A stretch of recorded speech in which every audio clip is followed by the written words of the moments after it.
Hi everyone and welcome back to my Freezing Pulse Elementalist playthrough. Yeah, boy! I'm super happy. I have changed up one more thing, well, basically two more things.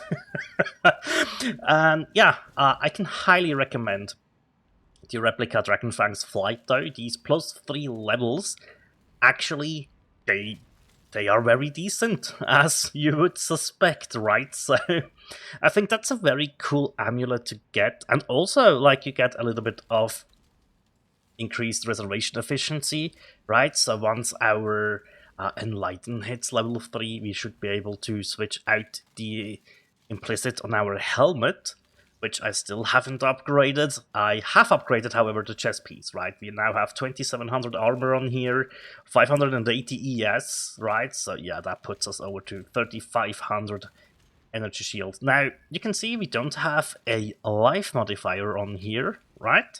So I spec'd out. We do have a chance to block attack damage on here. That's important, by the way. I spec'd out of the mastery, right? And invested the mastery into here. So we get 15% increased max life if we don't have any life modifiers on our body armor.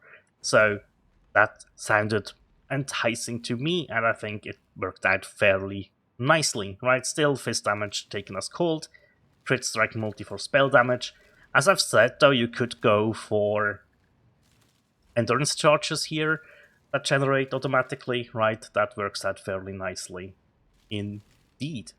So yeah, these are basically the changes I have done. As you can see here, I was able to find the boss in the voyages, so that's cool. That has been done. And speaking of bosses that have been done, I'm done with all the invitations. I actually was able to clear the Feared. Keep in mind, not even magic, right? I just had the invitation, no modifiers on there, and even with that, it was quite an uphill battle. However, it was possible, right? We also did defeat the Maven, so this actually exceeds the expectations that I've had for this build, which is awesome, right? That's just really cool. Now, it's obviously not a bossing build. What this build is really good at is mapping, but also charting, right? So I have saved up a decent amount of charts now. I do have a decent amount of Deadman's Sulfur as well. I don't think we do have a Voyage ready. Nah, not quite, right? But since I have the upgrade for the strong boxes, let's see if we can find none of them. Oh, okay. We'll see what happens when we chart those out, right? Let's just run one of them, just so you know what I mean. I do have the auto-placing enabled for the lanterns, so what you want to do with this is just map for a little bit, get all your charts up, and then we can go down to the ocean floor and try to find as much good stuff on the ocean floor that we can carry, right? And it actually works fairly nicely here. So, oh, that was a bad placement of a lantern, right? It's fine. Ah, would you look at that, an Arcanist one, and since we have found the boss and all the upgrades, we now have them already rare. No longer do you have the bug where you find the upgrade and the strong boxes aren't actually rare, right? One thing I would like to fix, actually, now that I am thinking about it, is the chaos resistance, right? That is pretty brutal. Like, chaos damage actually chunks us down quite substantially. Oh hey, would you look at that? Hi! It's been a while since I've saw this guy.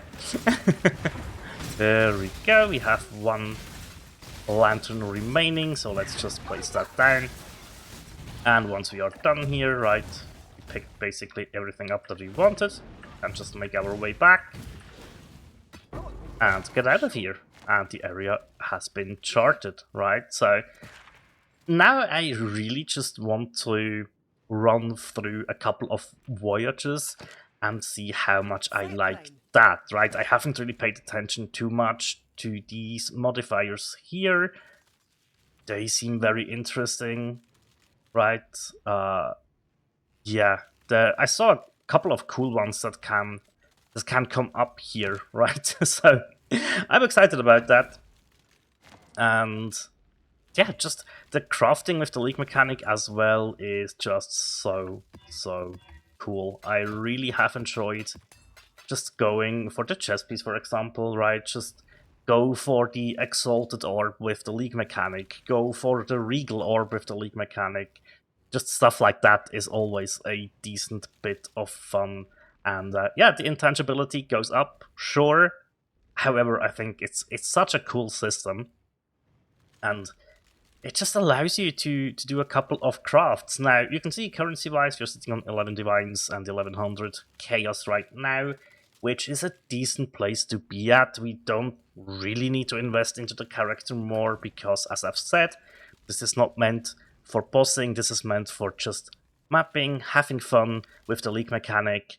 And yeah, as a league starter, it has fulfilled everything it needed to, and even more, right? So I'm super happy.